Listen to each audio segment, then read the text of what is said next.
Texas House Democratic Caucus Chair, State Representative Chris Turner of Grand Prairie. Thank you so much for your time today. Appreciate it. As you know, Governor Abbott has just called the second special session, which will begin noon Saturday. Now 17 issues on the agenda. Your reaction to that? Well, hi, Jack. Thanks for having me. Good to be with you.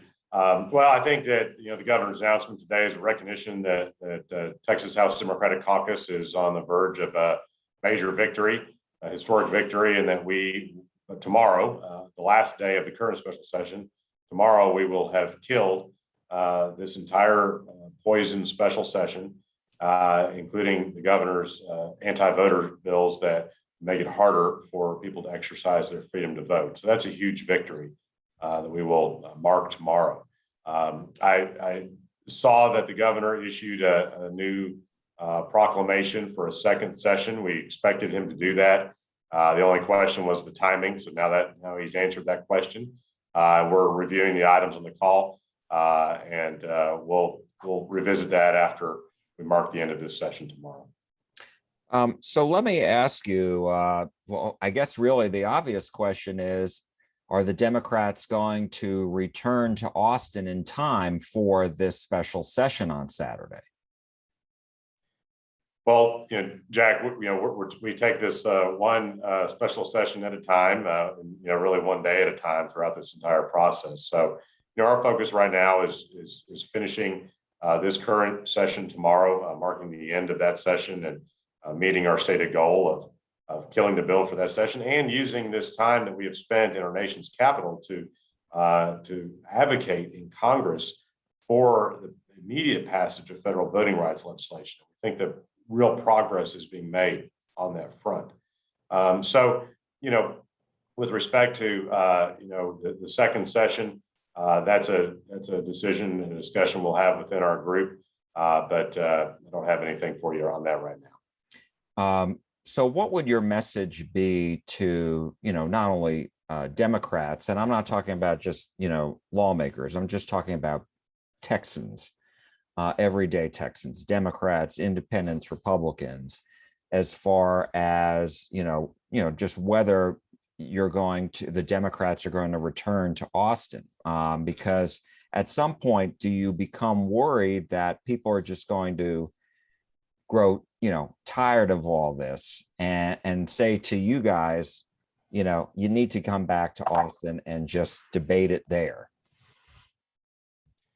Well, Jack, what we hear is that people are tired. They're tired of Greg Abbott and his continued political games. I mean, we know what this is about. The governor is evidently in a tough reelection campaign. I didn't know these guys running against him in the primary were such a threat to him, but evidently they are. And that's why he is taking this hard right tack all year long. It's gotten worse over the summer. He's easily, a contestant for worst governor in America in terms of handling the resurgence, the tragic and preventable resurgence of the COVID-19 pandemic, because the governor's weak leadership on the issue of vaccinations. Texas is right around 44% fully vaccinated, woefully low number that is inadequate to protect Texans. And so now we're seeing a surge in hospitalizations across the state. We're seeing, unfortunately, tragically, an uptick in deaths, and this wave is going to continue. And so the governor just has been an ineffective leader. There's no other way to say it. And I think that's what people are tired of. And they're also tired of his political games, trying to change the subject and talk about things like critical race theory and bogus election fraud stories, all in service to Donald Trump and Donald Trump's big lie. I think that's what Texans are tired of, and I think they're ready for a change in leadership in the governor's office. So how concerned are you, if at all, that there would be backlash against you and other Democrats if you decide not to show up for the special session, the second one? Well, Jack, we based our decision to break quorum at the end of the regular session and then for this entire special session on our firm belief that the sacred right to vote, the sacred freedom to vote, is worth defending. And we needed to do all we can to stop Republicans in Texas from passing these anti-voter bills, and use that time to urge Congress to take action, because ultimately that's the solution to this problem, is strong federal legislation that protects the freedom to vote and that restores the voting rights and provides other protections. So we're going to continue to push for progress here on Capitol Hill, and we think we've made considerable progress already. But our decision is based on what's best for our constituents, our state, and our nation, and stopping Republicans from eroding our democratic freedoms in this country is worth any price. And we think that ultimately the people of Texas are on our side on that. What progress do you think you and the Texas Democrats have made in trying to move the ball forward on federal legislation? Because the last time you and I and other members of your caucus were doing interviews, there haven't been enough votes in the U.S. Senate to even start debate on H.R. 1, let alone H.R. 4. And so I'm wondering, has anything changed in that regard? Yeah, Jack, I think that there's been a lot of progress here in the last 3 weeks since we have been here.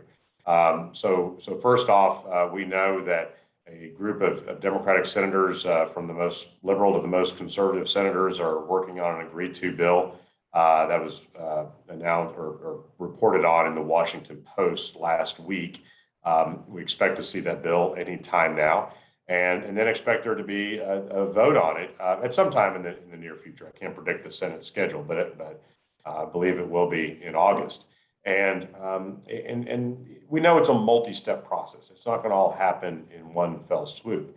But clearly, there is a much heightened and growing sense of urgency in the Congress to get something done. And the Texas House Democratic Caucus and its members have raised that urgency and awareness to a level that people didn't think was possible a few weeks ago. In addition, we're very encouraged by the progress that we see on the House side with respect to H.R. 4, the John Lewis Voting Rights Act. And we think that the timetable on that bill may well be accelerated. We had a very encouraging meeting last week with the leadership of the House Judiciary Committee with respect to that legislation. So both those things are critically important, and we think that they're both further along in the process than they would have been a few weeks ago. One thing that the governor called for on his new agenda is legislation relating to legislative quorum requirements. What's your reaction to that? Well, just leave it to Republicans. They love to change the rules in the middle of the game when they're losing the game. It's what they always do. Look, the quorum requirements are enshrined in the Texas Constitution. So when Governor Abbott is saying he wants to change the Constitution because he hasn't gotten his way, the quorum requirement set forth by the framers of our state constitution was done in a way to empower the political minority, whoever that may be at any given time. And so if 1/3 of the membership, which is a very healthy number or more, decide that they have no other choice but to deny quorum to stop legislation they vehemently oppose, that is a right enshrined in the Constitution. One more right that Governor Abbott apparently wants to erode and take away. My understanding of that, however, is it would require a constitutional amendment, which requires a 2/3 vote. So I think it's safe to say the governor's not going to get his wish on that. A couple other things, and then I'll let you go, and I appreciate your time. The governor put on the call federal relief appropriations as it relates to COVID-19, healthcare staffing issues, PPE, et cetera, but also education as well. There are other issues on here that do seem timely. Property tax relief is still back on here, and plus Article 10 funding, which I know you've been very critical of the governor's veto. So how's all this going to get done? Sure. Well, look, first, with respect to Article 10 funding, as you know, Jack, we have filed a petition in the Texas Supreme Court asking the court to declare the governor's veto of the entire legislature to be unconstitutional. And we hope the court will make a decision on our petition very soon. The governor is trying to blackmail the legislature into passing his agenda in exchange for the legislative branch being able to continue to exist. And that's not how democracy works with co-equal branches of government. With respect to the other issues, it's good the governor's finally paying some attention again to the pandemic that's ravaging our state. It didn't have to get this bad. It got this bad because the governor has failed as a leader to keep Texans safe and to prevent another serious outbreak, which is going to lead to contracted economic activity. More seriously, it's going to lead to increased hospitalizations and tragically more deaths. And so the governor's action, I haven't fully read everything the governor put out because it only came out about an hour ago, and I've been in meetings, but I will read it. And my initial impression is, though, it's too little too late. And he continues to just simply be weak when it comes to what needs to be done. What needs to be done is people need to get vaccinated. The vaccines are safe, they're effective, and they save lives.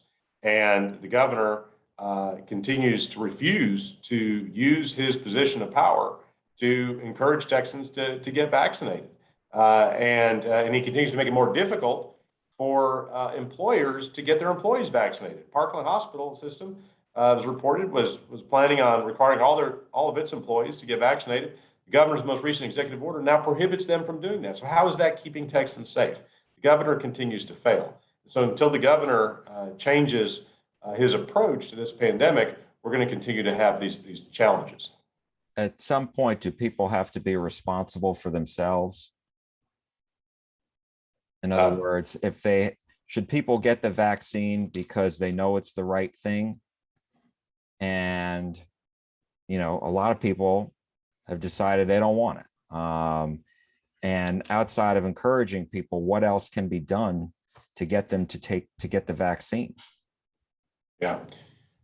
Well, I believe that people will get the vaccine if they hear from their leaders on a bipartisan basis or a nonpartisan basis that the vaccine is safe, effective, and saves lives, and everybody should get it. But when people hear mixed messages, that and Greg Abbott say, well, it's good to get it, but if you don't want to, that's okay too. It's not okay. It's not okay to not get the vaccine because you're putting your own life at risk, you're putting your family at risk, and you're putting children at risk. Because right now, and hopefully this will change this fall, but right now, children under the age of 12 cannot get the vaccine, but they can get COVID-19. And so unvaccinated adults and unvaccinated children over the age of 12 are posing a risk to children under the age of 12 who are defenseless against this very serious virus that is landing kids in the hospital. And our pediatric units are filling up in North Texas with COVID patients based on the reports I've read.